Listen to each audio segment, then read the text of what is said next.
ज्येष्ठ पूर्णिमा का पावन दिन, लक्ष्मी का स्वागत। ग्राम सौरभपुर में एक छोटा सा घर था, जहां माधव और उसकी पत्नी सुनीता अपने 2 बच्चों के साथ रहते थे। माधव एक मेहनती किसान था और सुनीता घर की देखभाल करती थी। यह परिवार सादगी से परिपूर्ण जीवन जीता था, परंतु उनके मन में हमेशा यह इच्छा रहती थी कि उनके घर में धन धान्य की वृद्धि हो और लक्ष्मी का वास सदा बना रहे। ज्येष्ठ पूर्णिमा का पावन दिन निकट आ रहा था। यह दिन देवी लक्ष्मी की कृपा प्राप्ति के लिए अत्यंत महत्वपूर्ण माना जाता है। सुनीता ने इस दिन को विशेष बनाने के लिए कई योजनाएं बनाई थीं। उसने सोचा कि यदि इस दिन कुछ विशेष अनुष्ठान और कर्मकांड किए जाए, तो माँ लक्ष्मी अवश्य ही प्रसन्न होंगी। तैयारी की शुरुआत। सुनीता ने सबसे पहले घर की साफ सफाई का काम शुरू किया। उसने घर के हर कोने को स्वच्छ कर दिया। कहा जाता है कि साफ सुथरे घर में ही देवी लक्ष्मी का वास होता है। उसने पूरे घर को गोबर और गंगाजल से लीप दिया। दीवारों पर चूने का नया रंग कर दिया और हर कमरे में गुलाब और चमेली की खुशबूदार अगरबत्तियां जला दीं। विशेष पूजन की तैयारी। सुनीता ने लक्ष्मी पूजन के लिए आवश्यक सामग्री एकत्र की।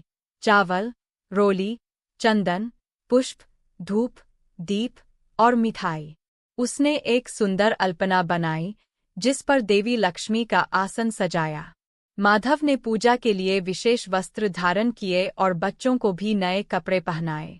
सुनीता ने कुमकुम से लक्ष्मी जी के पदचिह्न बनाकर घर के प्रवेश द्वार पर सजाए ताकि देवी लक्ष्मी का स्वागत धूमधाम से हो सके। कथा का महत्व। सुनीता ने गांव की बुजुर्ग महिला दादी सुमित्रा से ज्येष्ठ पूर्णिमा के दिन की महत्ता सुनी थी। दादी ने बताया था कि इस दिन माता लक्ष्मी की पूजा के साथ साथ विष्णु सहस्रनाम का पाठ और सत्यनारायण कथा सुनने से विशेष फल मिलता है। सुनीता ने इसका प्रबंध भी किया। उसने अपने पड़ोसियों और गांववालों को आमंत्रित किया कि वे भी इस पवित्र कथा का श्रवण करें। पूजन का शुभारंभ। सुबह जल्दी उठकर सुनीता और माधव ने स्नान किया और पूजन की तैयारी में जुट गए। उन्होंने धूपदीप जलाए और देवी लक्ष्मी की प्रतिमा के सामने चावल, रोली, चंदन और फूल अर्पित किए। सुनीता ने लक्ष्मी माता की आरती गाई और पूरे मनोयोग से पूजा की। विशेष अनुष्ठान। पूजा के बाद सुनीता ने घर में छोटे छोटे दीपक जलाए और उन्हें घर के हर कोने में रखा। कहा जाता है कि ज्येष्ठ पूर्णिमा के दिन दीपक जलाने से घर में लक्ष्मी का वास होता है और नकारात्मक शक्तियां दूर रहती है। माधव ने तुलसी के पौधे के सामने दीपक जलाया और तुलसी माता का पूजन किया। उन्होंने तुलसी के पत्ते और पानी का छिड़काव घर में किया, जिससे वातावरण शुद्ध और पवित्र हो गया। भोजन का महत्व। सुनीता ने विशेष प्रसाद तैयार किया, खीर, पूरी और सब्जी। उसने यह प्रसाद सबसे पहले देवी लक्ष्मी को अर्पित किया और फिर परिवार और गांव वालों में बांट दिया। यह विश्वास था कि इस प्रसाद के सेवन से सभी के जीवन में समृद्धि और सुख शांति आएगी। धार्मिक कथा और भजन। शाम को सत्यनारायण कथा का आयोजन किया गया। गांव के पंडित जी ने कथा का पठन किया और इसके महत्व को समझाया। कथा के बाद भजन कीर्तन का आयोजन हुआ, जिसमें सभी गांव वाले शामिल हुए और भक्तिरस में डूब गए। भजन कीर्तन के दौरान हर कोई देवी लक्ष्मी और भगवान विष्णु की महिमा का गुणगान कर रहा था। आशीर्वाद और समृद्धि। पूजन और भजन कीर्तन के बाद सभी ने प्रसाद ग्रहण किया। सुनीता और माधव ने सभी को धन्यवाद दिया और सभी से आशीर्वाद लिया कि उनके घर में सदा लक्ष्मी का वास बना रहे। ज्येष्ठ पूर्णिमा का यह दिन सुनीता और माधव के लिए अत्यंत महत्वपूर्ण और फलदायी रहा। उनकी निष्ठा और श्रद्धा ने उनके घर को सच्चे अर्थों में लक्ष्मी का निवास बना दिया। इस दिन के अनुष्ठान और पूजा पाठ ने उनके जीवन में एक नई ऊर्जा और सकारात्मकता भर दी। सुनीता और माधव का यह विश्वास और अधिक दृढ़ हो गया कि सच्ची श्रद्धा और समर्पण से किए गए हर कार्य में सफलता अवश्य मिलती है। उनके घर में धन धान्य की वृद्धि हुई और जीवन में सुख शांति बनी रही। इस कहानी से हमें यह सीख मिलती है कि धार्मिक आस्था और सच्ची निष्ठा से जीवन में हर सुख प्राप्त किया जा सकता है। ज्येष्ठ पूर्णिमा का पावन दिन सभी के लिए समृद्धि और खुशहाली का प्रतीक बन गया।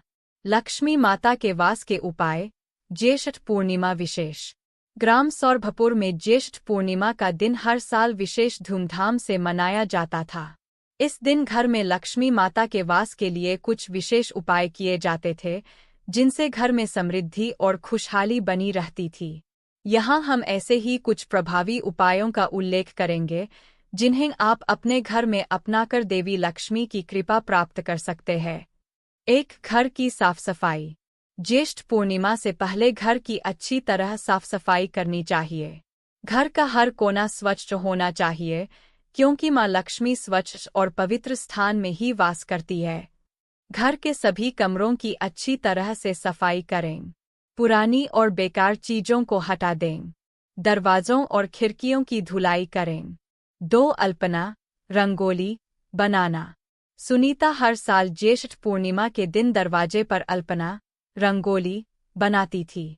यह माना जाता है कि अल्पना बनाने से माँ लक्ष्मी प्रसन्न होती है और घर में प्रवेश करती है। चावल के आटे या रंगीन पाउडर से अल्पना बनाएं। अल्पना के बीचों बीच स्वस्तिक का चिन्ह बनाएं। दीपक जलाकर अल्पना के चारों ओर रखें। 3. लक्ष्मी पूजन। ज्येष्ठ पूर्णिमा के दिन लक्ष्मी माता की पूजा का विशेष महत्व है। यह पूजा घर में समृद्धि और खुशहाली लाने के लिए की जाती है। लक्ष्मी माता की मूर्ति या तस्वीर स्थापित करें। चावल, रोली, चंदन, पुष्प, धूप, दीप और मिठाई से पूजन करें।